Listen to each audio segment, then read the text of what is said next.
والصلاة والسلام على رسوله الأمين وعلى آله وأصحابه أجمعين أما بعد فأعوذ بالله من الشيطان الرجيم محمد رسول الله والذين معه أشداء على الكفار رحماء بينهم تراهم ركعا سجدا يبتغون فضلا من الله ورضوانا سيماهم في وجوههم من أثر السجود ذلك مثلهم في التوراة ومثلهم في الإنجيل فإن خير الحديث كتاب الله وخير الهدى هدى محمد صلى الله عليه وسلم وشر الأمور محدثاتها كل محدثة بدعة وكل بدعة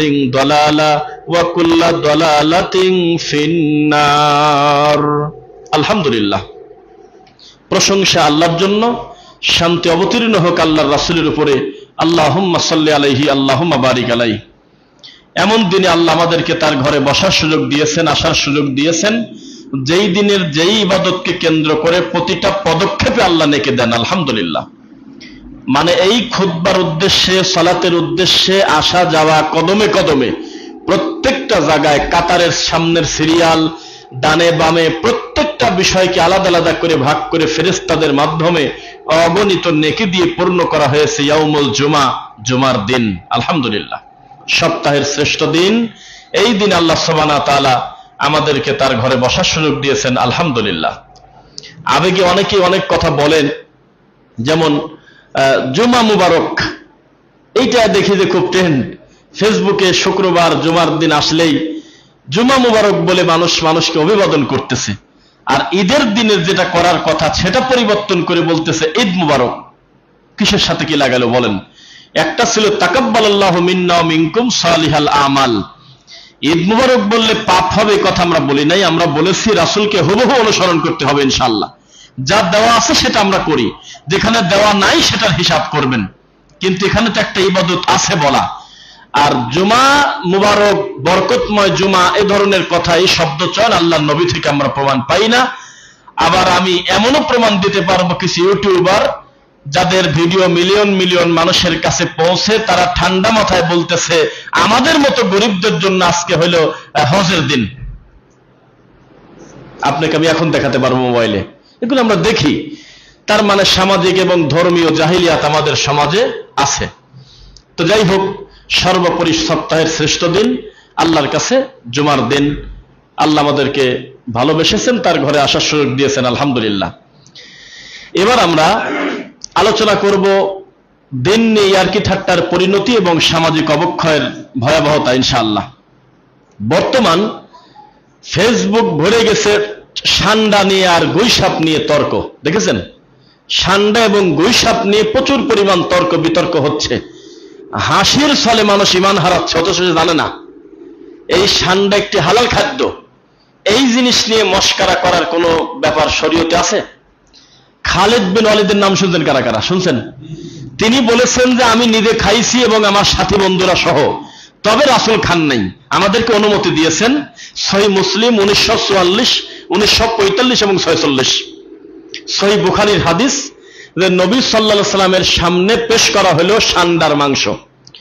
আল্লাহর নবী হাত দিতে গেছেন, আয়েশা রাদিয়াল্লাহু আনহা দিলেন, হাত দিতে গেছেন। তো বলতেছে আল্লাহর নবী আপনি কি জানেন যে এটা কি? বলে যে না, সেটা তো আমি জানি না, বিরিয়ানি করা। তো বললো যে এটা হলো সান্ডার মাংস। আরবিতে যাকে বলা হয় দব। সান্ডার মাংস আপনি খাবেন কিনা? তখন নবী হাতটা সরায় নিলেন। তিনি বললেন আমাদের এলাকায় এটা অপরিচিত, আমাদের এলাকায় এই প্রাণীটা চলে না বা মানুষের কাছে অ্যাভেলেবল না, এটা আমি অভ্যস্ত না, তবে তোমরা খাও, এ ব্যাপারে আমি নিষেধ করার কেউ না। সুবহানাল্লাহ। আল্লাহর রাসূল কোনো কিছু নিষেধ করা আর কোনো কিছু নিজে না করার ভিতর পার্থক্য আছে। কিভাবে? আমার নবীর কিছু পছন্দ ছিল, আদত, এটা ইবাদতের হালাল হারামের কিছু না। কেমন? যেমন তিনি লম্বা চুল রেখেছেন, যেমন তিনি পাগড়ি মাথায় দিয়েছেন, যেমন তিনি লাউ, কদু, লাউ চেনেন তো, এই লাউয়ের তরকারি নবী পছন্দ করতেন। আমি যদি ভুল না করি বহু লোক আছে লাউ পছন্দ করে না, ভালো লাগে না, খায় না। না খেলে তার পাপ হচ্ছে এখানে, যেমন নবী খাইছে বাটা তুমি খাবে না, এখানে সেই হিসাব নাই। এখানে হালাল হারামের কিছু না, এখানে নেকি কম বেশের কিছু না, এটা হলো তার ব্যক্তির পছন্দনীয় জিনিস। আপনি ভালোবেসে যদি খান, আলহামদুলিল্লাহ ভালো খান, আমার রাসূল খেয়েছে, জাগতিক উপকার আছে, খান, কিন্তু এটা নেকির কম বেশ না, যে লাউ যে খেলে না তার 10টা নেকি কম হলো, এটা না। তো এরকম নবীর কিছু ব্যক্তিগত পছন্দনীয় বিষয় ছিল, এটাকে আমরা শরীয়তের হালাল হারাম মনে করি না, মনে করি এটা তার পছন্দনীয় আদত, আর একটা হলো ইবাদত। তো ঠিক তেমনি আমার নবী কোনো কিছু না খেলেই কি সেটা হারাম হবে? অধিকাংশ মাযহাব থেকে শুরু করে সবাই একমত, যেহেতু নবীর সামনে খাওয়ার পর তিনি প্রতিবাদ করেন নাই, তাহলে এটা হালাল বলে এটা প্রতিপন্ন হয়ে গেছে। আর তিনি খান নাই, এটা তার ব্যক্তিগত ব্যাপার, তার রুচিতে আসে নাই, তিনি খান নাই। ঘোড়ার মাংস পৃথিবীর কেউ যদি না খায় তাতে শরীয়তের কিছু আসা যায় না, কিন্তু এটাকে হারাম বলা যাচ্ছে? কোন উপায় নাই, কেননা নবী সাল্লাল্লাহু আলাইহি ওয়াসাল্লামের সামনে খেয়েছে, সাহাবায়ে কেরাম তিনি প্রতিবাদ করেন নাই, তিনি এই হারাম শব্দটা উল্লেখ করেন নাই। আর যদিও আমাদের দেশে আলেম ওলামার কাছে হারামটা একেবারে ইদি শব্দ, মনে চাচ্ছে একটা জিনিসকে হারাম বলে দিচ্ছে, মনে চাচ্ছে মাকরুহে তাহরিমি বলে দিচ্ছে, না এটা বলা যাচ্ছে না। সর্বসম্মতিক্রমে দব এটি একটি হালাল খাদ্য, আপনি খেতে হবে, আপনার জরুরি না, তবে এটা আল্লাহ হালাল করেছেন। তো কি করে দেখেন, মানুষের মস্তিষ্ক কত বিকৃত হলে হয়। টুপিও আছে, মুখে দাড়িও আছে, দেখলাম কিছু কিছু লোক এমনি এডিট করা, বোঝেন এডিট করা হয়, মানে আপনি না, কিন্তু অন্য লোকের মাথা নিয়ে এসে বা শরীর নিয়ে এসে লাগায় দিচ্ছে, দিয়ে একটা সান্ডা হাতে ধরায় দিয়ে বলতেছে আমি আমার মালিকের জন্য সান্ডা ধরছি, অথচ তার বাড়ি এখানে। ও সৌদি আরবের ওই মরুভূমির ভিডিও নিয়ে এসে লাগা দিচ্ছে, তো লোকজন নিচে খিলখিল করে হাসতেছে। তো দিন নিয়ে মজা করা যায়? এটা কি ইয়ার্কের জিনিস? গোটা ফেসবুক পূর্ণ হয়ে গেছে এই আপনার সান্ডার বিষয় নিয়ে। যদিও কেউ কেউ আরেকটা জিনিস দেখলাম, সত্য মিথ্যা স্ক্রিনশট বা একটা নিউজে দেখলাম, ব্রাহ্মণবাড়িয়ার আমাদের এক ভাই, তিনি না বুঝে ওই সান্ডা মনে করে গুইসাপ খাইছে, খায় অসুস্থ হাসপাতালে আছে। আর একজন দেখলাম যে কুমিরের বাচ্চাকে সান্ডা মনে করে খাইছে, এরকম নিউজ আমার কাছে একটা করে দেখা আছে। কথাগুলো যেহেতু মিডিয়ায় যাচ্ছে, তো মানুষ কি পরিমাণ বিকৃত হলে আপনি বলেন যে একটা জিনিস নিয়ে কি পরিমাণ বাড়াবাড়ি করে, আর যার হিসাব নেই। তো সান্ডার গুইসাপ কিন্তু ভিন্ন, জানেন? সান্ডা কিন্তু মাংসাশী প্রাণী না, শব্দগুলো ক্লিয়ার বুঝবেন। সান্ডা হলো ঘাস খায়, মরুভূমিতে থাকে। সান্ডা আর একটা প্রাণীকে খাওয়ার ক্ষমতা নাই, সান্ডা মাংসাশী প্রাণী না। আর গুইসাপ ওর ওজনের মতো বা আরো, জি জি, ও আচ্ছা বুঝতে পারছি, মানে আপনি বলতেছেন হলো রক্ত শোষা বা এরকম কিছু কিনা, টিকটিকি? না না, ওইটা আলাদা। যদিও আমাদের ভাইরা ভালো বুঝবে, ইব্রাহিম ভাই আছে, ভাই আছে, আমি বলি আগে খেয়াল করে শুনবেন। দব এবং গৈসাপের পার্থক্যটা আগে বলি। খাদ্যগতভাবে তাদের একটা বিরাট অমিল আছে। একজন মাংসাশী, একজন হলো ব্যাঙ খায়, পোকামাকড় খায়, এ ধরনের জিনিস খায়। আর একজন হলো একেবারে চোখের সামনে, এখন গুগল করবেন দেখবেন ঘাস খাচ্ছে, লতাপাতা খাচ্ছে। দুই, দবের গায়ের গঠন আর গৈসাপের গঠন আলাদা, কাটা কাটা আছে গায়ে দবের গায়ে, আর গৈসাপ কিন্তু লেবেলের মতো। তিন, দেখতে গৈসাপ এবং দবের কিছু মৌলিক পার্থক্য আছে। দবকে ধরে নিয়ে যদি ডুবন্ত পানির ভিতরে আপনি ছেড়ে দেন, ও তো থাকতেছে বছরের পর বছর, ও 1 ঘন্টা থাকতে পারবে না। কিন্তু আমাদের দেশে গৈসাপ আর দব মিলায় ফেলছে প্রায় এক ধরনের, এটা করা যাচ্ছে না। আরবিতে এর নাম হলো দব, আমরা এটাকে সান্ডা বলে চিনি। ও এখানে আরো কথা লম্বা হয়ে যাচ্ছে। মানুষ এই সান্ডার তেল আবার ওই মালিশ হিসেবে ব্যবহার করতেছে। কোথায় এই ভেরিফাইড খবর আছে? এটার কোনো ফরেন্সিক রিপোর্ট আছে কিনা? এখানে আমার এক ডাক্তার ভাই আছেন, মানে কোথাও মন চাইলে আন্দাজে দিয়ে দিচ্ছে একটা নিউজ। ওই তেল কি করে, এই যে আব্দুল্লাহপুর ব্রিজের নিচে বেচতেছে, জোকের তেল, সান্ডার তেল বলে কালা বোতলে ভরে, এই দেখেন সান্ডার তেল। সান্ডার তেল যদি নেন 320 টাকা, ছোট ছোট করে এই করছে প্লাস্টিকের বোতল।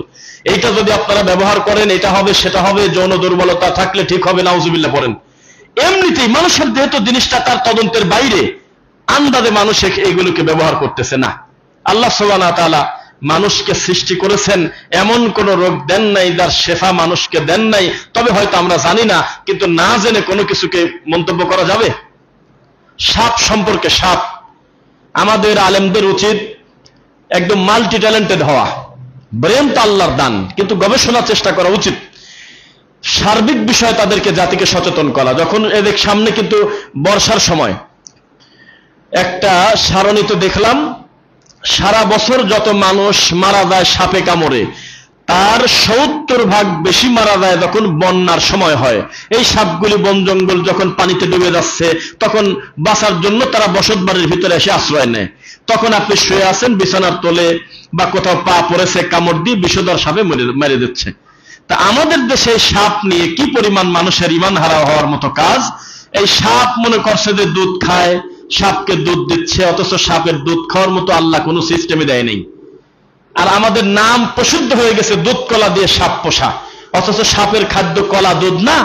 সাপ খাবে হলো তেলাপোকা, সাপ খাবে টিকটিকি, সাপ খাবে আরেকটা সাপ, সাপ খাবে ব্যাং, এইগুলো সাপের খাদ্য। তা আমাদের ভিতরে কত ধরনের ভুলভ্রান্তি। আমি একটা নিউজে দেখলাম প্রায় 2390 জন কোন সালে মনে নাই, এই আমার এই সোনার বাংলাদেশে সাপে কামড়ে মারা গেছে শুধু 6টা জেলায়। এটা কিনা মজা করার জিনিস? এত মানুষের প্রাণ চলে যাচ্ছে, অথচ এখন পর্যন্ত এই ব্যাপারে জাতিকে সত্য জিনিস এখনো বলা হলো না।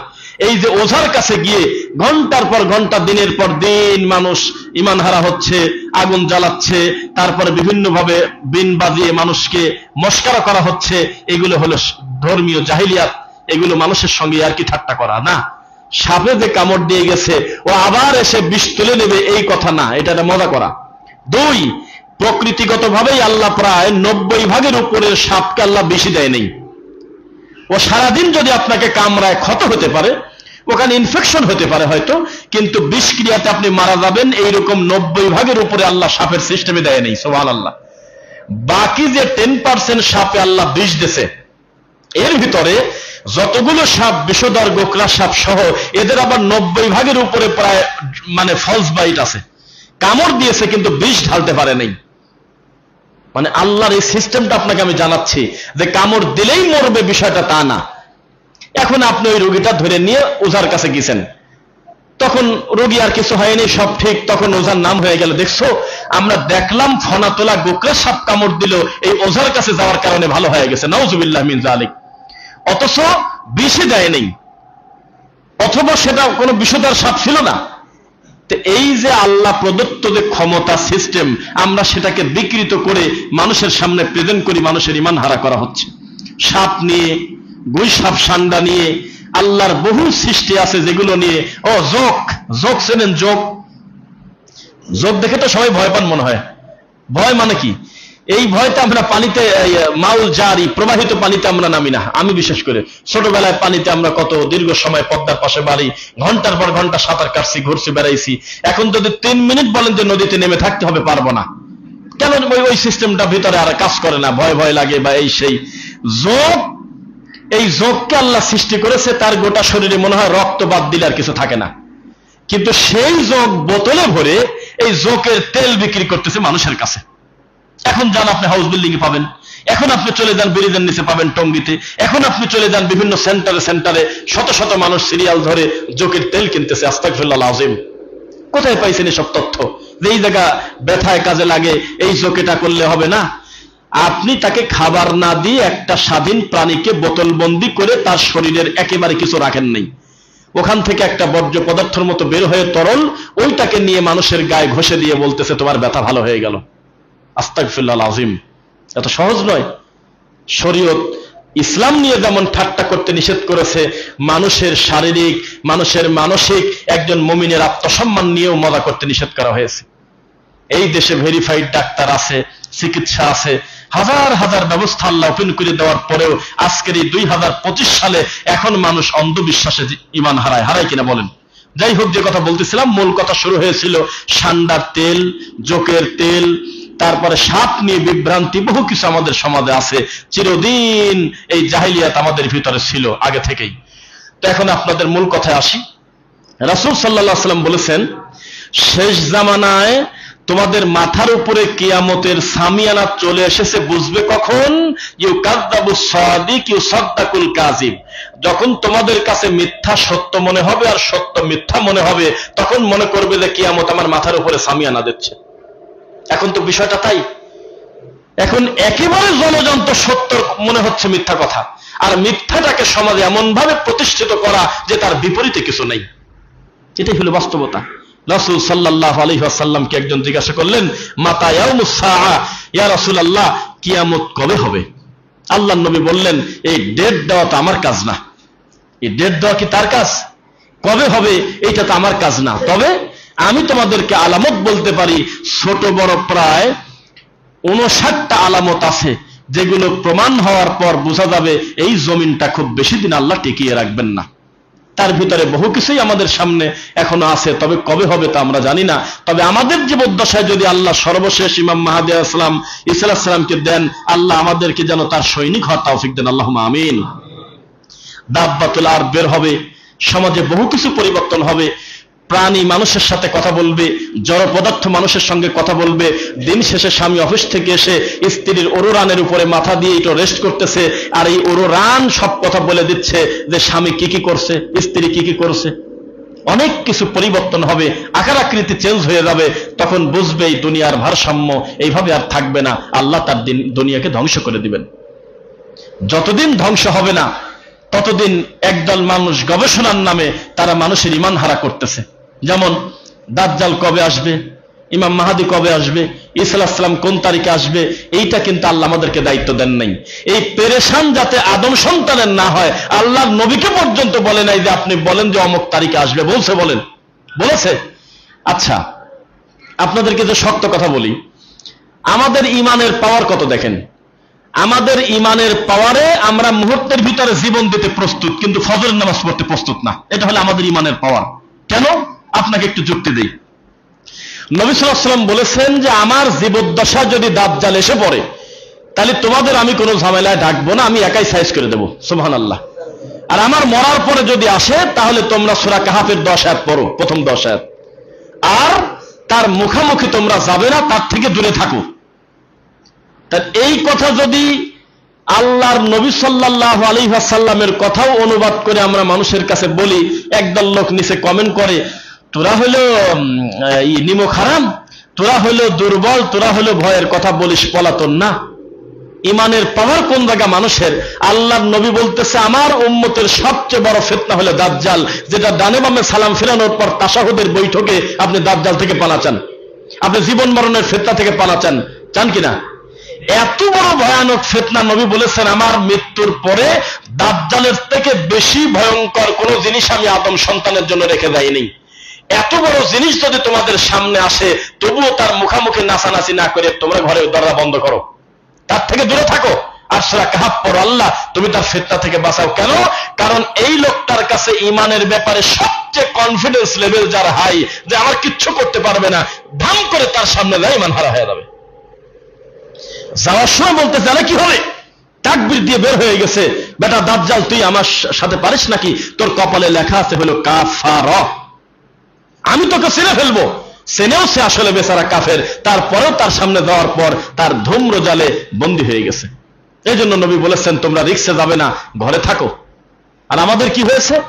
আমাদের যাদের ঈমানের পাওয়ার খুব বেশি তারা একবারে রাস্তায়, আর যাদের ঈমানের পাওয়ার আরো বেশি তারা মসজিদের দরজা বন্ধ করে মসজিদের ভিতরে খালি হু হু করতেছে। তার মানে জমিন নিয়ে কারোর কোনো চিন্তা নেই। এটা হলে আমাদের দোষ। পীর ফকিররা নিয়ে নেছে একেবারে ঘরের ভিতর বন্দী, আর আরেক দল উগ্রবাদী মনে করে নিয়েছে যে আমি দূর থেকে একটা পুলিশের মাথার পর যদি ঢিল মারতে পারি তাহলে আমি সফল। এটা আমরা মনে করে নিয়েছি, দিনটা তা নয়।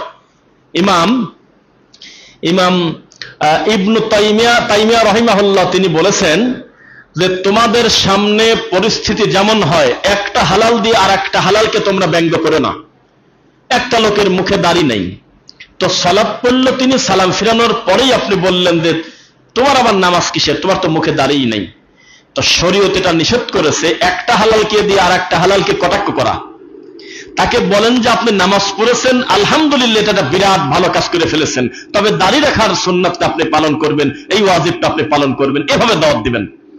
আপনি যদি কাউকে বলেন যে নামাজ কালাম তো পড়ো, টাকনুর নিচে কাপড় পরো, তোমার নামাজ কি হবে মিয়া, এইভাবে শরীয়ত একটা ভালো জিনিসকে দৃষ্টান্ত দিয়ে তাকে খাটো করতে নিষেধ করেছে। বলেছে তাকে বলো ভাই মাশাআল্লাহ ভাই দিনের ব্যাপারে আপনি কত সচেতন, সালাত পড়লেন, আমার সাথে টাকনুর উপরে কাপড়টা যদি পড়তেন কতই না ভালো হতো, টাকনু ঢেকে কাপড় পরলে কিন্তু জাহান্নামে যাওয়া লাগবে, এইটা বলা যায়। একটা হালাল দিয়ে আরেকটা হালালের কটাক্ষ করা যাবে না। যেমন যার পিছনে আপনি নামাজ পড়েছেন, হতে পারে সে একটা মানুষ হত্যাকারী, যদি হয় সে একটা বড় ডাকাত, বা সে একটা বড় অন্যায় করে ফেলছে, কাবিরা গুনাহ, বড় গুনাহ। সালাম ফিরানোর পর যদি শোনেন যে ইমাম সাহেব একটা বড় পাপী, তাতে নিরীহ মুসল্লির নামাজের কোনো ক্ষতি নেই, কারণ এটা তার ব্যক্তি পাপ। এই পাপের কারণে কোনোদিন ইমান ভঙ্গ, নামাজ ভঙ্গের কারণের ভিতরে এটা পড়ে না। তাহলে এখন তাকে বলবেন যে ভাই সব ভালো আলহামদুলিল্লাহ, আপনি টাকনুর উপরে যদি কাপড়টা পরতেন, মুখে দাড়িটা যদি বড় করতেন, তাহলে আরো কতই না ভালো হতো। এভাবে তাকে আপনি পজিটিভলি আর একটা দাওয়াত দিয়ে দিবেন, কিন্তু একটা দিয়ে আর একটাকে ব্যঙ্গ করা যাবে না। আমাদের দেশে আর একটা কমন ব্যাপার, একটা লোক যদি 50 বছর পর যদি আল্লাহকে ভয় করে নামাজ শুরু করে দেয়, তখন ব্যঙ্গ করে বলে এখন আর কাজ কাম নাই, যাবেই কোন জায়গা, মসজিদে পড়ে থাকে। সেটা কিভাবে বললেন আপনি? এতকাল পর হজে গেছে, এই তো এখন দেখা যায় খুব নামাজি, সারা জীবন আইল ঠেলেছে, আইল ঠেলা পাপ ছিল, কিন্তু নামাজ পড়া তো পাপ না। আপনি কিসের সাথে কি মেলালেন? আপনি বলে দিচ্ছেন যে খুব তো একেবারে ভালো ভালো কথা বলে, কিন্তু সে অমুক কামটা অন্যায় করেছে, এটা দিয়ে আপনি কি বোঝাতে চাচ্ছেন? তার ওইটা ভুল, এটা তো ভালো। ইন্নাল হাসানাতি ইউযহিবুনাস সাইয়্যাত, অনুতপ্ত হওয়ার পরে বান্দার যত নেক কাজ আছে সব তার অতীতের মন্দকে একেবারে ডাস্টার দিয়ে মুছে দেয়। সুবহানাল্লাহ। মুছে দেওয়া বোঝেন না? কে যে হোয়াইট বোর্ড দেখেন আপনার পিছনে, সাদা বোর্ড, এই বোর্ডে কালো লেখা হয়, তারপরে ডিজিটাল গুলোতে একটা বাটন থাকে, চাপ দিলে অটো মুছে যায় না, আর যদি ডাস্টার থাকে টান দিবেন মুছে যাবে। ইন্নাল হাসানাতি ইউযহিবুনাস সাইয়্যাত, আদম সন্তানের নেকি বেশি বেশি করতে করতে অতীতের ভুলগুলোকে আল্লাহ ধুয়ে মুছে দেয়। সুবহানাল্লাহ। তাহলে আমরা সামাজিক জাহেলিয়াত থেকে বেঁচে থাকবো, আদম সন্তানকে কষ্ট দেব না। সূরা বুরুজের নাম শুনেছেন? সূরা বুরুজ, সূরা বুরুজে আমার আল্লাহ বলেছেন 10 নম্বর আয়াতে, যদি আমি ভুল না করি, ইন্নাল্লাযীনা ফাতানুল মুমিনিনা ওয়াল মুমিনাত সুম্মা লাম ইয়াতুবু ফালাহুম ওয়ালাহুম আযাবুল হারিক।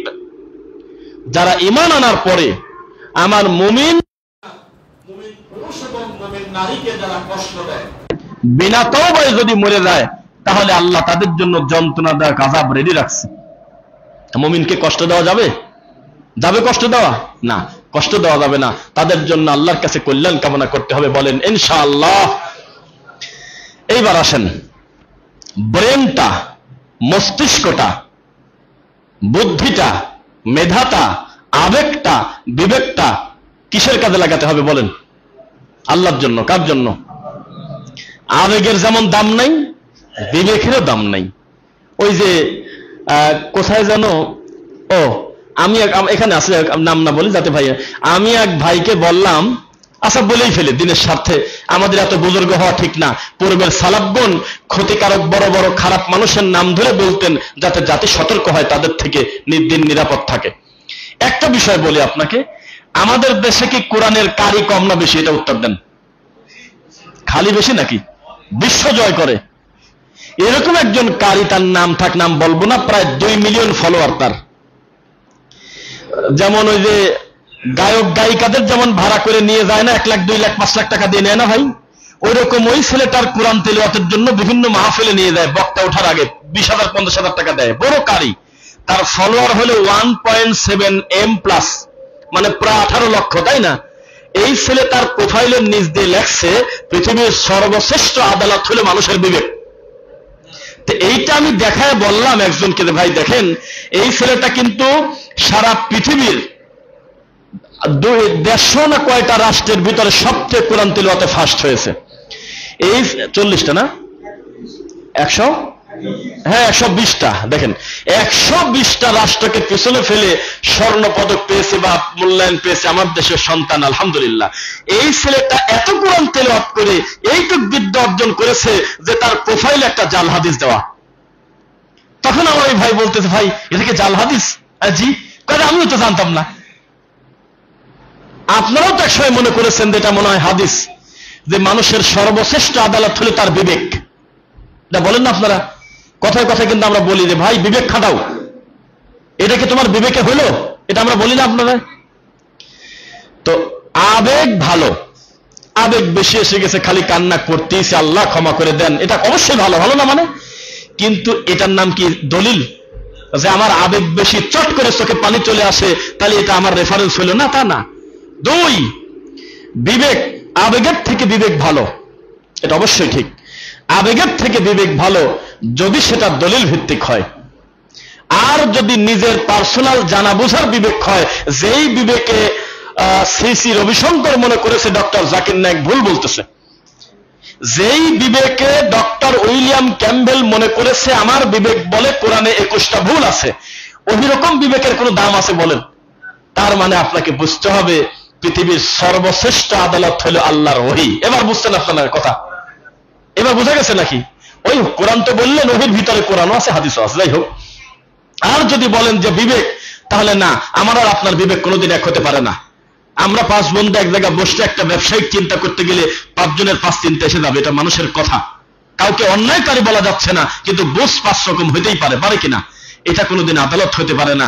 বড় করে আদালত প্রাঙ্গণেও লেখা থাকে যে চোখ বাঁধা, যে আইনের চোখ বাঁধা মানুষের সর্বশ্রেষ্ঠ আদালত হলো তার বিবেক। না, বিবেকের কোনো দাম নাই, আছে হলো দলিলের কাজ। জজ সাহেবের সামনে বিকট কান্নাকাটি করে যদি উল্টে উল্টে পড়ে যান, এই আধা ঘন্টা কান্নাকাটি করার কারণে জজ সাহেবের কিচ্ছু আসা যায় না, উনি সাহেব হলো একটা দলিল। তো ঠিক তেমনি আল্লাহ রাব্বুল আলামিনের কাছে আবেগের দাম আছে, বিবেকের দাম আছে, তবে এটা মিলাতে হবে আল্লাহর ওহীর সাথে, যদি না থাকে তো সবই বাতিল। তো যেটা আমি আপনাকে বলি, এখানে আমি যদি ভুল না করি, এখানে প্রায় 98% মুসল্লি কোরআনে হাফেজও না, আলেমও না, বংশগতভাবেও তারা দিন পায় নাই, পরবর্তীতে আল্লাহ আপনাদের সঠিক দিন দিয়েছে, ঠিক কিনা? তারপরেও আপনার শুকরিয়া আদায় করার দরকার। আল্লাহ ওই রকম কারি বানাও নাই, ওই রকম মাওলানা বানাও নাই, ওই রকম মুফতি তুমি আমাকে বানাও নাই, যাকে তুমি আমানত দিয়ে সারা পৃথিবীর ফার্স্ট হলো এই লোকটা এখন পর্যন্ত একটা জাল হাদিসকে বুঝতে পারে না, সহি মনে করে চালায়, ওই রকম জ্ঞান আমার দরকারই নেই। বরং আমি শুকরিয়া আদায় করি, আমি একজন ইঞ্জিনিয়ার, আমি একজন ডাক্তার, আমি একজন কোম্পানির চাকরিজীবী, আমি একজন সাধারণ কর্মজীবী, তবে আল্লাহ তুমি আমাকে দিনের বুঝ দিয়েছো, শুকরিয়া আদায় করি, আলহামদুলিল্লাহ। আমরা তো ভাইদেরকে দিয়ে রেফারেন্স দিয়ে বলি যে আমাদের এই ধরনের একজন প্রবাসী ভাইয়ের যে দিন সম্পর্কে আল্লাহ বুঝ দিয়েছে, এইরকম জ্ঞান আমাদের দেশের অধিকাংশ মুফতিরও নাই। যেভাবে নেন নেন, আমার কিছু করার নেই। আপনার ডানে বামে যে বড় বড় মাদ্রাসা দেখেন 5 তালা, ওই 5 তালা মাদ্রাসার প্রিন্সিপালের ওই বিদ্যা আল্লাহ সম্পর্কে নাই। আমাদের একজন দিনী ভাই যে ফেরি করে করে বাদাম বিক্রি করে, তার যে জ্ঞান আছে। আপনি কি মনে করেন? গত কয়েকদিন আগে একজন পাত্র পক্ষ গিয়েছে কন্যা দেখতে, যাদের দেখা বৈধ, যেমন তার মা গেছে, তার খালা গেছে, তার ফুফু, এরকম মহিলা আর কি, যাদের দেখা বৈধ, মহিলা মহিলাকে দেখবে। আর পর্দার ভিতরে আছে, তখন ওই লিখিত কিছু প্রশ্ন ওই ছেলেটা সৌদি আরবে থেকে পাঠায় দিচ্ছে তার পরিবারের কাছে, যে মেয়েকে জিজ্ঞাসা করবে আল্লাহ কোথায়। খুব মনোযোগ দিয়ে শুনবেন কিন্তু, এই প্রশ্ন আমি সাজাইছি, আলহামদুলিল্লাহ। আমি 8টা প্রশ্ন সাদা ওনাকে দিয়ে দিছি। উনি বলছে, উস্তাদ আমার বিয়েটা আপনি পড়াবেন, আমার বাড়ি টাঙ্গাইল, আমার বিয়েটা আপনি পড়াবেন, এটা আমার ইচ্ছা। আর আমার বাড়ি থেকে মেয়ে দেখতে যাবে, তো একটা মেয়ে দেখতে গেলে সেই মেয়ের ইমানগত ব্যাপার যাচাইয়ের জন্য কি করণীয় আমাকে প্রশ্ন দেন। তখন আমি এই কিছু প্রশ্ন লিখে দিছি। 1, আল্লাহ কোথায়? 2, মুহাম্মদ সাল্লাল্লাহু আলাইহি ওয়াসাল্লাম কিসের তৈরি? মুহাম্মদ সাল্লাল্লাহু আলাইহি ওয়াসাল্লাম গায়েবের মালিক কিনা? 4, মুহাম্মদ সাল্লাল্লাহু আলাইহি ওয়াসাল্লাম হাজির নাজির কিনা? আল্লাহর হাত পা সম্পর্কে তার ধারণাটা কি? এরকম কয়েকটা প্রশ্ন আমি দিছি, যেটার দ্বারা মানুষের আকীদার টেস্ট হয়। তো দেওয়ার পরে ওই মেয়ের কাছে বলতেছে, হাসির কথা, টাঙ্গাইলেই মেয়ের কাছে বলতেছে যে বলো তো আল্লাহ কোথায়? মেয়ে প্রশ্নের উত্তর দেওয়া বাদ দিয়ে, মেয়ে মাদ্রাসায় পড়ে, মেয়ের সাইড থেকে বাচ্চা ছাড়া লেগে যায়, মেয়ে এটা একটা প্রশ্ন হলো নাকি? আল্লাহ তো তোমার আমার সব জায়গায় আছে, আল্লাহ খুঁজে পাচ্ছেন না আপনি, এসে এটা প্রশ্ন নাকি? রাগারাগি করলো। তখন পরিবার বুঝে গেল যে এটা বিয়ে করার জাতে পড়ে না। যেই টেস্ট করে, যেই পরীক্ষা দিয়ে প্রশ্নের মাধ্যমে আল্লাহর নবী মুমিন আর কাফের বিচার করেছেন, করেন নাই? যেই প্রশ্নটা করে তাকে বললেন কাজের মেয়েকে যে বলো তো আল্লাহ কোথায়, আইন আল্লাহ, তখন উপরের দিকে দেখানোর কারণে আমার নবী বললেন, এ তো ইমানদার মহিলা, এ মেয়েটা তো ইমানদার, ভালো দিন বোঝে, তাহলে এটা ইমানের পরীক্ষা হলো না? এই প্রশ্ন করার কারণে মেয়ে পক্ষের লোক রেগে গেছে, মানে আমাকে বলে কি করবো, আমি কম যে এই বংশে দেওয়ার দরকার নেই। যারা আল্লাহ সম্পর্কে জানে না, দিন সম্পর্কে জানে না, যাদের বিশুদ্ধ আকীদা নাই, মাদ্রাসায় পড়া মেয়ে যদি আল্লাহ কোথায় আছে শুনে রেগে যায়, আপনি তাকে বিয়ে করবেন না, এটা আপনাকে আল্লাহ বাধ্য করেন নাই। আলহামদুলিল্লাহ সম্ভবত উত্তম পাত্রী আল্লাহ তাকে ব্যবস্থা করাচ্ছেন, খুব দ্রুত আজকেই কথা হবে। তাকে একজন সালাফি আকীদার মেয়ে, দিন জানা, পিতা ভালো হবে, বাহ্যিক ভাবে যা দেখা যায় সেটা ব্যবস্থা হয়েছে আমাদের মাধ্যমেই। ইনশাআল্লাহ আসরের পর কথা হবে। তো যাই হোক, আমি যেটা বলতে চাচ্ছিলাম, মানুষ দিনের কোনো গুরুত্বই দেবে না, দিন নিয়ে মস্কারা করবে, মজা ঠাট্টা করবে, মানে এটা কোনো গুরুত্ব দেবে না মানুষ। ইসলাম নিয়ে মজা করবে, কোন রাষ্ট্রটা আমি জানি না, মানে মাথা বিক্রি করা আহলে হাদিস আমরা না, ভালোকে ভালো মন্দকে মন্দ বলবো। আরব আমিরাতের ভিডিও সম্ভবত, ওই ডোনাল্ড ট্রাম্প আসতেছে তাদের সাথে দেখা করার জন্য রাষ্ট্রে, আর এই মহিলাদের মাথার চুল বের করে মাথা এভাবে ঘুরায় ঘুরায় তাকে স্বাগতম জানাচ্ছে। দেখ তোমাকে, তোমার মতো মুসলমানকে, তুমি আর ইহুদি খ্রিস্টানের মধ্যে পার্থক্য থাকলো কি?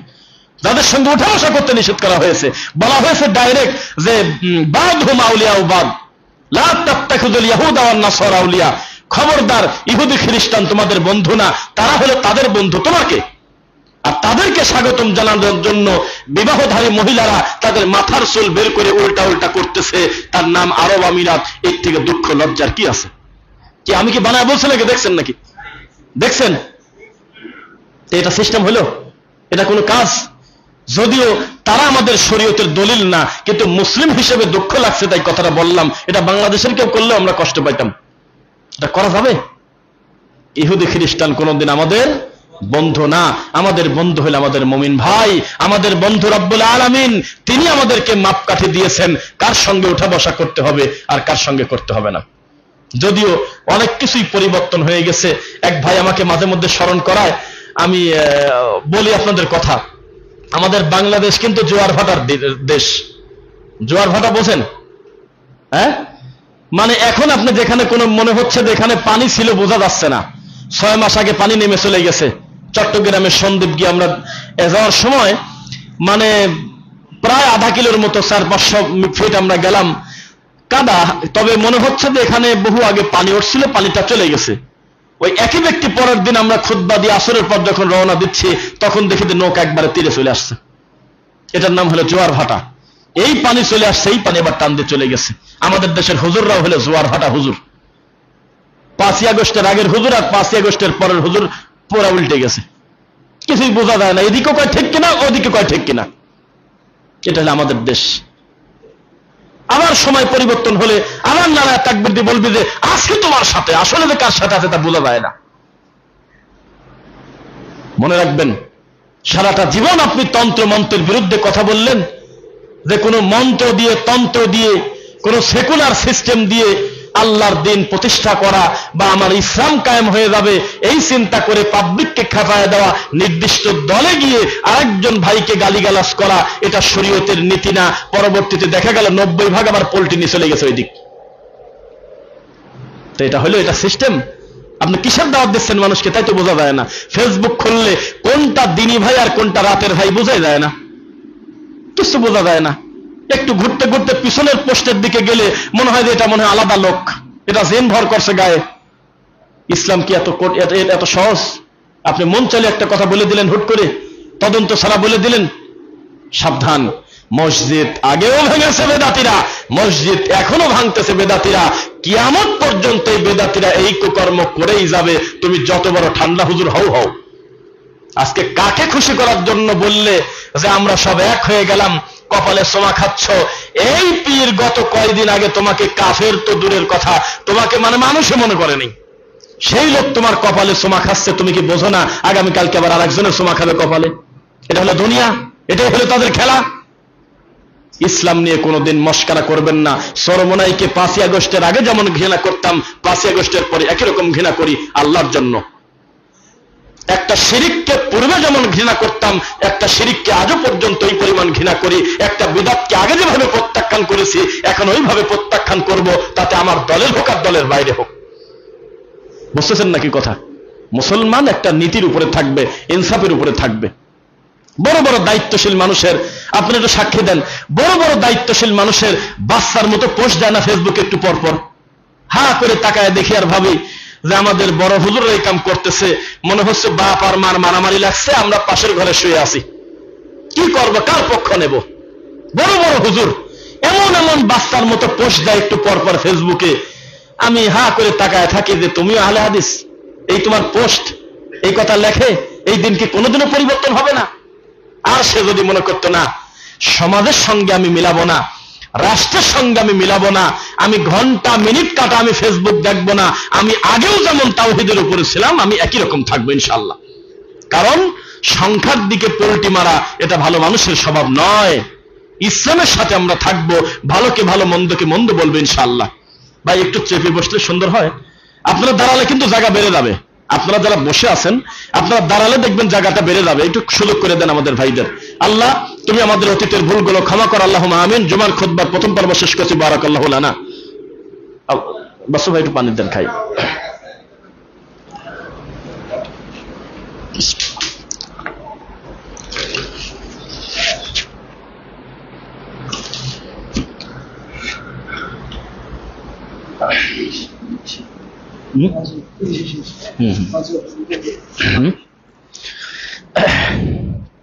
আলহামদুলিল্লাহ।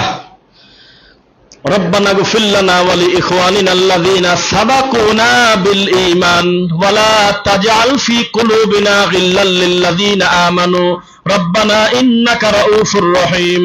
রব্বিরহামহুমা কামা রাব্বায়ানি সগীরা, রব্বিরহামহুমা কামা রাব্বায়ানি সগীরা। রব্বানা মা খালাকতা হাযা বাতিলান সুবহানাকা ফাকিনা আযাবান নার। রব্বানা ইন্নাকা মান তুদখিলিন নার ফাকাদ আখযাইতা ওয়া মা লিয-যালিমিনা মিন আনসার। রব্বানা ইন্নানা সামি'না মুনাদিয়ান ইউনাদি লিল ঈমান আন আমিনু বিরাব্বিকুম ফাআমান্না। রব্বানা ফাগফির লানা যুনুবানা ওয়া কাফির আন্না সাইয়্যাতিনা ওয়া তাওয়াফানা মা'আল আবরার। اللهم أنت ربي لا إله إلا أنت خلقتني وأنا عبدك وأنا على عهدك ووعدك ما استطعت أعوذ بك من شر ما صنعت وأبوء لك بنعمتك علي وأبوء بذنبي فاغفر لي فإنه لا يغفر الذنوب إلا أنت. اللهم أعز الإسلام والمسلمين في فلسطين. اللهم أعز الإسلام والمسلمين في فلسطين. اللهم أعز الإسلام والمسلمين في بنغلاديش. اللهم أعز الإسلام والمسلمين في পাকিস্তান। اللهم أعز الإسلام والمسلمين في ভারত। اللهم أعز الإسلام والمسلمين في উম্মাহ। আলহামদুলিল্লাহ। আল্লাহ সুবহানাহু ওয়া তাআলার কাছে আমরা কল্যাণের দোয়া করি। পৃথিবীর যে জায়গা হোক, রাষ্ট্রের নাম বলার কোনো প্রয়োজন আমাদের নাই, যেখানে আমাদের মুসলমান ভাই বিপদে আছে, ইমানের কারণে আমাদের ব্যথা লাগবে কিনা? আবেগে আমি এমন কোনো কাজ সিদ্ধান্ত নেব না আমার আরেক ভাই আমার কর্মকাণ্ডের কারণে সেখানে ব্যথিত হয়। পৃথিবীটাকেই আল্লাহ এইভাবে ভারসাম্য করে তৈরি করেছে।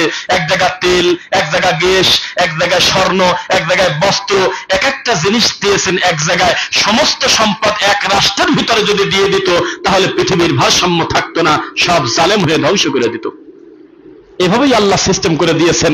আপনার দেশে আজকে দাঁড়ার উপরে একটা আমের আটি ফেলে দিলেন, কয়েকটা দানা এইভাবে ছিটায় দিলেন, 7 দিন পর 15 দিন 1 মাস পর ওখান থেকে পাতা ছিঁড়ে নিয়ে এসে ভাত খাবেন। এই মাটির উর্বরতা, এই সিস্টেম আল্লাহ আপনাকে দিয়েছে। সৌদি আরবে যাবেন, কোটি কোটি হাজার হাজার লক্ষ লক্ষ বিঘা, শত শত হাজার মাইল চলে যাবেন, মনে হবে যে এখানে আল্লাহ রুজি দিল কিভাবে। এখানে পাথর আর বালু বাদ দিলে তো কিছুই থাকে না, খালি পাহাড় আর পাথর আর বালু, কিছুই তো নাই। এক কেজি ধান হয় না, খাবে কিভাবে তারা? বৃষ্টি নাই, এত গরমে কিভাবে? অথচ এমন রুজি আল্লাহ তাদেরকে দিয়েছে যে আপনার থেকে এত ফসল হওয়ার পরেও তারা ভালো খায়। এভাবেই আল্লাহ সিস্টেম করেছে। ইহুদির খ্রিস্টানের হাতে কিছু দিয়েছে, মুসলিম উম্মার হাতে কিছু দিয়েছে, নইলে একজন আরেকজনকে গিলে খাবে, এটা মানুষের স্বভাব। কোনো না কোনো জায়গায় আপনি জিম্মি, এ কথা বলা যাবে না যে আমি কারোর কাছে ঠেকা নাই, এটা কোনো সুন্দর কথা না। প্রতিবেশী যদি হিন্দু হয়, প্রতিবেশী যদি খ্রিস্টান হয়, মানবিক সুযোগ সুবিধা আপনার কাছ থেকে সে পাবে, তবে দিনের কোনো কিছু পাবে না। কিন্তু আবার ইসলামের কারণে তাকে আপনি ভালোবাসবেন না, এটা হারাম। দিনের ব্যাপারে আপনি তাকে অপছন্দ করবেন, কিন্তু দুনিয়াবি কারণে আপনি প্রয়োজনে তাকে সহযোগিতা করতে পারবেন, আপনিও সহযোগিতা নিতে পারবেন। আল্লাহ নবী ইহুদিদের বাড়িতে পর্যন্ত কাজ করেছে, সহিহ হাদিস। এটা হলো মুআমালাত জাগতিক, এটার সঙ্গে ইবাদতের হালাল হারামের কিছু না, কথা বোঝা যাচ্ছে? কিন্তু একজন খ্রিস্টানকে স্বাগতম জানানোর জন্য আপনি মাথার চুল এভাবে খুলে খুলে ঘুরবেন, তার সামনে গান বাজাবেন, এটা তো বহু দূরের কথা। আমাকে বললে আমি রাস্তাও ছেড়ে দিতাম না, তুই এক সাইড দিয়ে ঘুরে যা, আমি সোজাই থাকবো। মুসলমানের কোনো প্রভাব নাই, কোনো ব্যক্তিত্ব নাই, মুসলমান হয়ে গেছে এইরকম। জার্মানের 2002 সালের একজনের, আমি তখন তারাবি পড়েছি এক জায়গা, খতম তারাবি, একজন বলতেছে যে 2 কি 6, যাই হোক, বলতেছে ওস্তাদ আমি দীর্ঘদিন সেখানে থাকি, আমি একটা লোককে বাংলাদেশ থেকে নিয়ে গেছি আমার এক মালিকের ওখানে, প্রতিদিন 16.5-17 লিটার দুধ হয়। এই দুধটা হলো 10-12টা বাড়িতে, আমাদের এখানে কি বলে রোজানি বা এরকম কিছু বলে, রোজ রোজ হাফ কেজি 1 কেজি করে করে মানুষের বাড়িতে দেয়, লিস্ট করা। এই কামটা তাকে হবে, বাংলাদেশ থেকে আমি নিয়ে গেছি তাকে, সিরাজগঞ্জ থেকে, হ্যাঁ সিরাজগঞ্জ উল্লাপাড়া থেকে। কয়েকদিন যাওয়ার পরে তার চাকরি দিয়ে আমার মতন আমি আমার কর্ম করি, হঠাৎ করে একদিন শুনি যে সে আর নাই, কে নাই। পরে আমাকে মালিক ডাকাইছে, ডাকায় বলতেছে তুই কাকে দিছিস? আমি তো তাকে পাঠা দিছি তার টাকা পয়সা দিয়ে। কেন, অপরাধ কি? কোন অপরাধ হলো 17 নম্বর দিন যেদিন ও দুধ দোহানো শেষ, তখন এই বোতল প্রায় ভরা ভরা, হালকা একটু বাদ আছে, 17 লিটার পড়তে একটু বাদ আছে। তখন ও বলতেছে যে ম্যাডাম 17 লিটারই লেখেন, মনে করেন 17 লিটারই, সামান্য একটু ওটুকু আমি পানি দিয়ে দেবো না, ওটুকু পানি দিবেন, ওর তো অভ্যাস। তখন উনি বললো আচ্ছা পানি দিবেন নাকি, আচ্ছা। পরে সবকিছু রেডিমেডি করে জামা কাপড় দিয়ে পাঠা দিয়েছে। আসার সময় খালি জিজ্ঞাসা করছে আমার অপরাধটা কি, কোন পাপের কারণে আপনি আমাকে বের করে দিচ্ছেন? তো বলে তোর অপরাধ হলো তুই ভাবলি কিভাবে যে জাপানের একটা শিশু ভেজাল দুধ খাবে, আর কোনো পাপ না। আর আমরা আমাদের দেশটাকে কিভাবে ভাবি বলেন? আমরা আমার প্রতিবেশী সম্পর্কে কি ধারণা রাখি, আমরা আমাদের ভাই সম্পর্কে কি ধারণা রাখি? কথা তো বহু এসে, একটা হাদিস আপনাকে বলি, আমাদের ভিতরে সবাই খালি পণ্ডিত হতে চায়, মাওলানা হতে চায়, মুহাদ্দিস হতে চায়, বড় বড় লকব লাগাতে চায়, কেউ আব্দুল্লাহ হতে চায় না। জিবরিল একদিন আল্লাহর নবীর কাছে এসে ডাইরেক্ট বলতেছে আপনার কাছে 2টা চয়েস দেব, এক, আপনি কি রাজা নবী হবেন নাকি আব্দুল্লাহ নবী হবেন? কথা কিন্তু আরবিতে বুঝে নেবেন। কিন্তু আবার বলি, আপনি কি রাজা রাসূল হবেন নাকি বান্দা রাসূল হবেন? তখন আল্লাহর নবীর একটা স্বভাব যে জিবরাইল যেহেতু আল্লাহর পক্ষ থেকে আসছে, উত্তরটা তার মুখ দিয়ে আসুক। সুবহানাল্লাহ। জিবরাইল একদিন আল্লাহর নবীর 5 ওয়াক্ত সালাত আদায় করে দেখাইছেন, একটা আওয়াল ওয়াক্তে একটা আখের ওয়াক্তে। আল্লাহর নবী আওয়ালকে চূড়ান্ত করেছেন, কেননা জিবরাইল এটার ফজিলত বর্ণনা করছে। সুবহানাল্লাহ। তা আল্লাহর নবী দেখলেন যে ও বলে 2টা অপশন, কিন্তু টার্গেট করে খালি আল্লাহর বান্দার দিক। সুবহানাল্লাহ। এই জন্য কোরআন মাজিদে দেখবেন আল্লাহ একাধিক জায়গায় আল্লাহ রাসূলকে আগে বান্দা বলছে। সুবহানাল্লাযী আসরা বি আবদিহি, বান্দা। ওয়া ইন কুনতুম ফি রাইবিম মিম্মা নাযালনা আলা আবদিনা, বান্দা। একটা মেলা জায়গা বলছে যে আপনি বান্দা হন আগে, বান্দা হওয়ার ভিতর সফলতা আছে। কেউ কি বান্দা হতে চায়? বড় বক্তা ওঠার আগে যদি বলেন এখন আপনাদের সামনে বক্তব্য দিবেন আল্লাহর বান্দা অমুক, রাগি চলে যাবেনি। এইভাবে কি একটা বক্তার নাম বলে? আসলে তো তাই। ডাইরেক্ট বলতে হবে যে হলো ফকির, আল্লাহর বান্দা। আমি এক ফকির, উনি এক ফকির। আল্লাহ হলো ধনী, উনি আল্লাহর গোলাম। এখন আপনাদের সামনে বক্তব্য দেবে আল্লাহর গোলাম যাকে আমরা ভালোবাসি আল্লাহর জন্য অমুক, বলেই দেখেন ওয়াজে বক্তার আগে, বক্তার মুখের দিক টাকা দেখেন। কেউ আল্লাহর বান্দা হতে চায় না, সবাই হাফেজ, আলেম, মুহাদ্দিস, মুফাসসির বিভিন্ন নকর লাগাতে চায়, বান্দা হতে চায় না। আল্লাহর নবীকে আল্লাহ বলতেছে যে সবচেয়ে বড় সফলতা বান্দা হওয়া। বান্দা হওয়ার পরে হলো রাসূল, বান্দা হওয়ার পর হলো নবী। আশহাদু আল্লা ইলাহা ইল্লাল্লাহ ওয়াহদাহু লা শারীকা লাহু ওয়া আশহাদু আন্না মুহাম্মাদান রাসূলুহু, আগে না আব্দুহু? আগে আব্দুল্লাহ। এই ব্যাপারে একটা স্বতন্ত্র খুতবা দেওয়া যায় যে বান্দা হওয়া একটা বিরাট সফলতা। আমাকে একজন বলতেছে রফিক ভাই,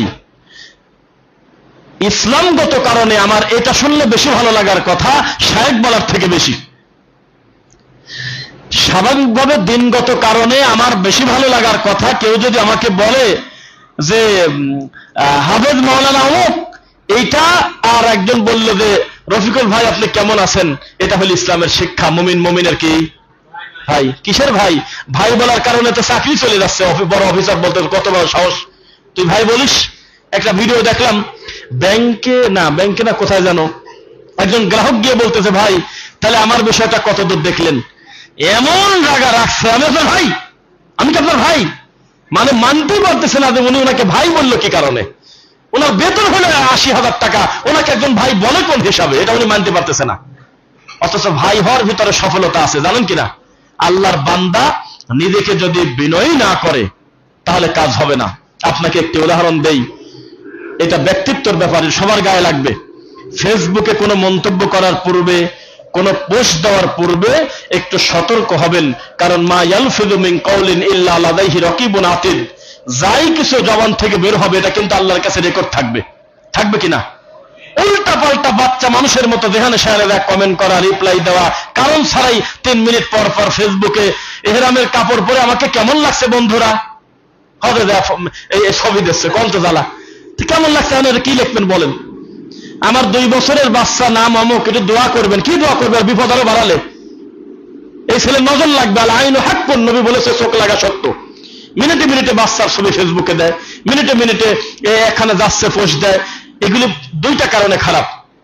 এক, আপনার লোকেশন কেউ যদি ট্র্যাক না করে, শয়তান ট্র্যাক করে। মিনাল জিন্নাতি ওয়ান নাস, শয়তান কি শুধু জিনের মধ্যে না মানুষের মধ্যেও? একটা দলিল বলি, আপনারা মুখস্থ আছে অনেকে, আমি জানি। ওই যে তাবলীগ করতে বলতেছে আল্লাহ সুবহানাহু ওয়া তাআলার রাসূলকে, ইয়া আইয়ুহার রাসূল বাল্লিগ মা উনজিলা ইলাইকা মির রাব্বিক। আমি জানি আমাদের দিনী ভাই যারা অধিকাংশ মুখস্থ। ওয়া ইল্লাম তাফআল ফামা বাল্লাগতা রিসালাতা। এখন আবার একটা ধমকও দিয়ে দিল, যদি আপনি তাবলীগ না করেন তাহলে আপনাকে যে কারণে নবী বানাইছি তাহলে বোঝা গেল সে কাজ হলো না। পরে কি বলতেছে দেখেন, আল্লাহু ইয়াসিমুকা মিনান নাস। এইবার এই কথা আজও পর্যন্ত কেউ এইভাবে ভাবেছেন আমার জানা নাই। এখানে আল্লাহ বলতে পারতেন আল্লাহু ইয়াসিমুকা মিনাল ইবলিস, ইবলিসের ধোঁকা থেকে আপনাকে আমি হেফাজত করব, কারণ আপনি দ্বীনের কাজে নেমে যাচ্ছেন। তা না বলে বলতেছে আল্লাহু ইয়াসিমুকা মিনান নাস, মানুষ শয়তান থেকে আমি আল্লাহ আপনাকে বাঁচাবো, মানুষের অকল্যাণ থেকে। মানে মানুষের ভিতরে দাওয়াতি কাজ করতে গেলে তো মানুষে আপনার পিছনে লাগবে, এই জন্য বলতেছে মানুষের শয়তানি থেকে আমি আল্লাহ আপনাকে বাঁচাবো। সুবহানাল্লাহ। মানে আমরা কোরআন পড়ি কিন্তু একটু চিন্তা করি না যে একটু দেখি এখানে কি বলা আছে, এখানে কেন এই কথাটা আসলো। আল্লাহ বলতেছে ইবলিস হলে তোমাদের প্রকাশ্য শত্রু।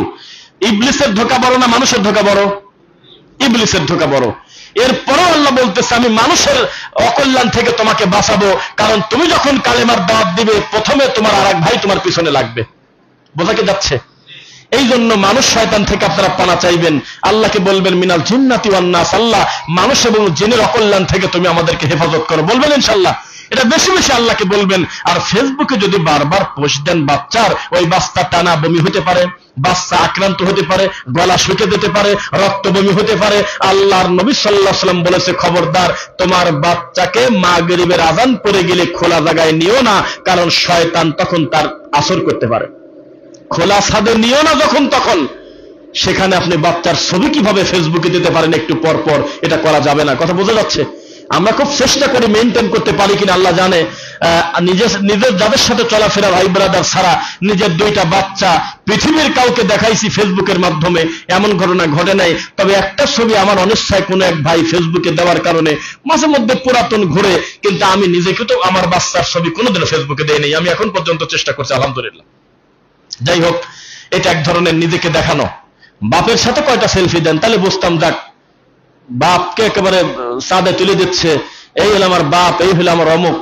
খালি হলো অমুক দোস্ত, এই তো 13 বছর পরে আজকে দেখা থাকে, দেখা দেয় কি, দেখাতে কি করবো? আত্মপ্রচারণা থেকে বেঁচে থাকবেন ইনশাল্লাহ। এটা একটা কাজ, এক জায়গায় গেছেন, অনেকদিন পর সফর সঙ্গীর সঙ্গে দেখা, দাওয়াতি কাজের একটা অংশ ভিডিও ফেসবুকে একটা পোস্ট দিলেন, এটা একটা কাজ, কিন্তু অহেতুক দিবেন না, মনে থাকবেন ইনশাল্লাহ।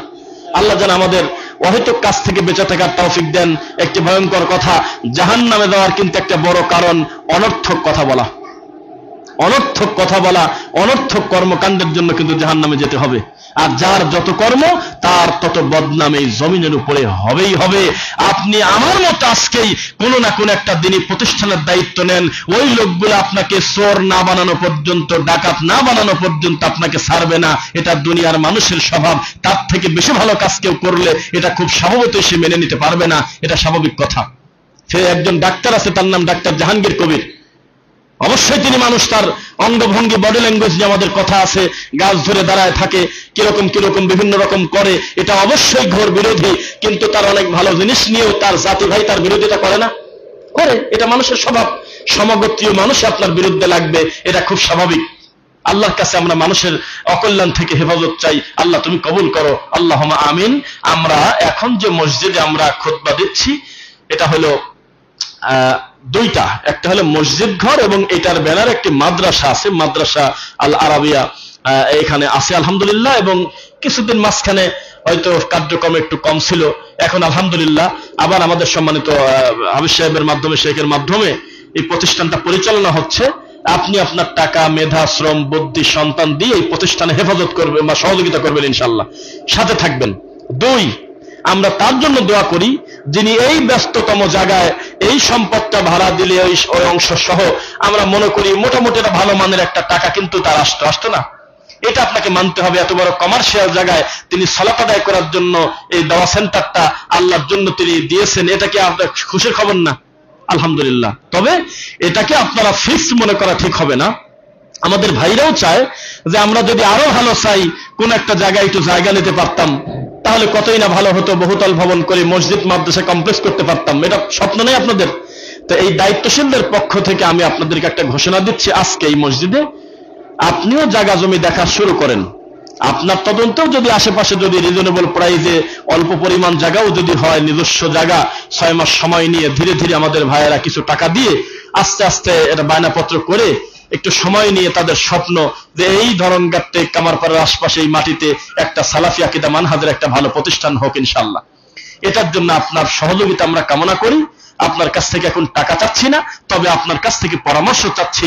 কমিটির ভাইদের সঙ্গে একটু যোগাযোগ রাখবেন ইনশাআল্লাহ, একটু আলাপ আলোচনার মাধ্যমে পরামর্শ দিবেন যে আমি এটা করব, এটা করলে ভালো হয়। একটু জায়গা জমি দেখারও প্ল্যান চলতেছে, যদি হয় শুরু থেকে আমরা ছিলাম, আমরা থাকবো এই প্রতিষ্ঠানের সঙ্গে ইনশাআল্লাহ। তবে এর জায়গা জমি আর্থিক বিষয়গুলো পুরোটাই আমাদের দায়িত্বশীল যারা আছেন ওনাদের সঙ্গে আলাপ আলোচনা করে চেষ্টা করবেন যাতে এই প্রতিষ্ঠানের এই নামের ব্যানারে আমরা আশেপাশে একটা ভালো জায়গা পাই। এতদিন পর্যন্ত আমরা এখানে সালাত আদায় করতেছি, ভবিষ্যতেও করব। আল্লাহ এই জায়গাটা যারা দিয়েছেন আমাদের ইব্রাহিম ভাই এবং তার পরিবার সহ, আল্লাহ সকলকে তুমি উত্তম রুজিতে বারাকা দাও আল্লাহ। এবং এই প্রতিষ্ঠানে যেহেতু মাদ্রাসা আছে এখনো, এখানে আপনার বাচ্চাকে পড়াবেন ইনশাআল্লাহ। কত কষ্ট লাগে, নিজে আহলে হাদিস, নিজে দিন বোঝে, মানহাজ বোঝে, আকীদা বোঝে, শিরক বোঝে, বেদাত বোঝে, নিজের বাচ্চাকে ধরে দিয়ে দেওয়া লাগতেছে বেদাতির হাতের ভিতর। যেই বেদাতি হইল 30 বছর 20 বছর বয়সে কোরআনের প্রতিযোগিতায় ফার্স্ট হওয়ার পর টয়লেটে যায় কোরআন পড়ে, মুসাফা করতে পারে না, এই সব লোকের কাছে দেওয়া লাগে। এটা দুঃখ লাগে আমাদের। এই জন্য চেষ্টা করবেন আপনার সন্তানটা একটা বড় আমানত আল্লাহর পক্ষ থেকে, এটাকে আমাদের বিশুদ্ধ আকীদার প্রতিষ্ঠানে দেওয়ার ইনশাআল্লাহ। আমরা আপনাদের স্বাগতম জানাই, আপনাদের প্রতি কৃতজ্ঞতা স্বীকার করি। এখানে আমাদের প্রায় 4 জন ভাই রয়েছেন যারা সুদূর ময়মনসিংহ থেকে আমাদের এখানে উপস্থিত হয়েছেন। আল্লাহর কাছে আমরা দোয়া করি আমাদের ভাইদের সফরকে যেন আল্লাহ নিরাপদ করেন, আল্লাহুম্মা আমিন। আমরা ময়মনসিংহে একটি বড় ধরনের মার্কাজের কাজ হচ্ছে, আমরা দেখে এসেছি সরজমিনে গিয়ে খুতবা দিয়ে, সদরে গোলপুকুর পার, সেখানে 10 তলা বিশাল বহুতল ভবন, একটি বড় ধরনের মার্কাজের কাজ রানিং। ওখানকার অফিসিয়াল দায়িত্বশীলরা এই মসজিদে আসছে, কারণ আল্লাহর জন্য আমাদের একটা বন্ধুত্ব, ভালোবাসা। 2 নম্বর এখানে সালাত আদায় করবো আল্লাহর জন্য, আলহামদুলিল্লাহ। সেই সাথে আল্লাহ আমাদের এই সম্পর্ক যেন জান্নাত পর্যন্ত কবুল করেন। আমরা সবসময় দিনের কারণে আপনাদের সঙ্গে থাকবো, ব্যক্তির কারণে না। ব্যক্তি যদি শিরক করে আমরা তাকে আল্লাহর জন্য পরিত্যাগ করব, ব্যক্তি যদি কুফরি করে আল্লাহর জন্য ভুলে যাব, ব্যক্তি যদি বিদাতি হয়ে যায় আল্লাহর জন্য তাকে অপছন্দ করব। কিন্তু দুনিয়াবি অন্য ভুল ভ্রান্তি যেটা ঈমান হারা হওয়ার মতো কাজ না, সেটা আমরা সংশোধন করে রোহামা উবাইনাহুম হব। আমি যে শুরুতে একটা আয়াত পড়ছিলাম, হাফিজ আলেমরা বুঝে গেছে এটার অর্থ। মাশাআল্লাহ, 29 নম্বর আসলে হতরে, সেটা কি যে মুহাম্মদ সাল্লাল্লাহু আলাইহি ওয়াসাল্লাম কে তোমরা কি জানো? তিনি হলো সে, তাদের অনুসারীদের চিনার উপায় হলো তার অনুসারীরা নিজেদের ব্যাপারে সেই রকম মিল রহম, একজন মুমিন আর একজন মুমিনকে পেলে সেই খুশি হবে, মুহাব্বত, কিন্তু কাফেরের ব্যাপারে সেই শক্ত। কেবল মিষ্টি মিষ্টি হাসলো, যেই কাফেরের ব্যাপারে প্রশ্ন আসলো লাঠি রেডি। যেই অমুসলিমের ব্যাপারে, দিনের ব্যাপারে, জিহাদের ব্যাপারে কথা আসবে তখন তারা পিছুপা হয় না, তারা আশিদ্দা ওয়ালাল কুফার, কাফেরদের ব্যাপারে শক্ত। কিন্তু আমরা এটাকে মেনটেন করতে পারি? কাফেরদের সাথে আমাদের বন্ধুত্ব বেশি। মুসলমানকে নাক ছিটকায় ডাকে, আর হিন্দুকে দাদা, দাদা এসেছেন দাদা, ওটা কিসের দাদা রে? কত আদাব বলতেছে, ফোন করেন নমস্কার, নমস্কার দাদা 3-4 বার বলে, ওর দাদা যদি না শরীর বাপের বাপ, যদি নাই শোনে নমস্কার নমস্কার দাদা নমস্কার, কিসের নমস্কার? দুনিয়াবি কারণে যদি তার সঙ্গে ব্যবসার বাণিজ্যের কথা থাকে ডাইরেক্ট বলবেন, জি বলেন, জি বলেন, শোনা যাচ্ছে স্যার বলেন। আপনি নমস্কার দিচ্ছেন, কি ভাষা, আদব, এগুলি বলে আপনি কাকে খুশি করতে চাচ্ছেন? আল্লাহ হেফাজত করুক, আল্লাহুম্মা আমিন। আর পলিটিক্যাল ইসলাম যদি বলেন, দু একজন মন খারাপ করতে পারেন, সেই ইসলামে আর মন্দির আর মসজিদে পার্থক্য খুব একটা পাওয়া যায় না। কারণ পার্থক্য করলে কিন্তু অসুবিধা আছে, তখন কিন্তু সমস্যা। পলিটিক্যাল ইসলাম মানে আপনি মসজিদকে যেমন গুরুত্ব দিবেন, মন্দিরকে একই গুরুত্ব দিতে হবে, নইলে কিন্তু আপনি ভোট পাবেন না। পলিটিক্যাল ইসলাম হলো আপনি আমার সঙ্গে যে সুসম্পর্ক রাখবেন, তার থেকে বেশি সুসম্পর্ক রাখবেন হলো গোবরখোর আল্লাহর সাথে, ঠাকুরের সাথে বেশি মিল রাখা লাগবে। কারণ আমারটা পাওয়ার সম্ভাবনা এমনিই আছে, ঠাকুরেরটা পেতে গেলে পূজা করতে হবে, এটা শক্ত হয়ে যাবে। এটা আর সিরিয়ালে না বলি, ইমানের ব্যাপারে সতর্ক থাকবেন। এই প্রতিষ্ঠানের জন্য অন্তর থেকে আপনাদের কাছে আল্লাহর কাছে কল্যাণের দোয়া করে, আল্লাহর কাছে আল্লাহ যেন আমাদের এই প্রতিষ্ঠানের এই ধরঙ্গার টেক সালাফি জামে মসজিদ এবং মাদ্রাসা কমপ্লেক্সকে আল্লাহ যেন দিনের বড় মার্কাজ হিসেবে কবুল করেন। আমরা সব সময় সাথে আছি আল্লাহর জন্য, আপনারাও সাথে থাকবেন। এতগুলো ভাই আমরা এক জায়গায় জমা হয়েছি, নইলে তো কোনো না কোনো জায়গায় আমরা কিন্তু সালাত পড়তেই হতো, কি বলেন? ওই কোনো না কোনো বেদাতির কাছে যাই, খাদা মঈনুদ্দিনের মিথ্যা গল্প, আব্দুল কাদের জিলানীর মিথ্যা গল্প, এগুলি শুনে শুনে আমরা এই 1-1.5 ঘন্টা বসে বসে থাকতাম। আল্লাহ অন্তত জায়গাতে একটা দেশে, আল্লাহর রহমতে আপনাদের প্রতি আমাদের সুধারণা। আমরা কোনোদিন আপনাদের সামনে যদি জায়গা রেডি হয়, একটা বড় দাবি যদি করি, কমিটির ভাইরা করে, ইনশাল্লাহ আপনারা হাত গোজায় নেবেন না? ইনশাল্লাহ থাকবেন সাথে, ইনশাল্লাহ। আল্লাহ কবুল করুক। আমার এক ভাই মনে অসুস্থ, ইশারা করলেন, আল্লাহ ভাইকে উত্তম শিফা দিক। বুকে অসুস্থ, নাম বলার দরকার নেই, আল্লাহ মনের খবর জানে। উনি অসুস্থ, আমরা দোয়া করি আল্লাহ যেন উত্তম শিফা দেন, বলেন আমিন।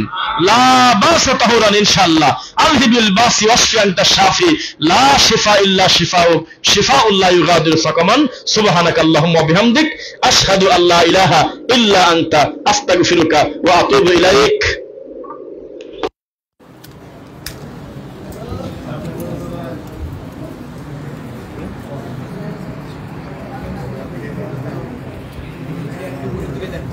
ভাই আপনার সময় সামনে আসছে জায়গায় যে সামনে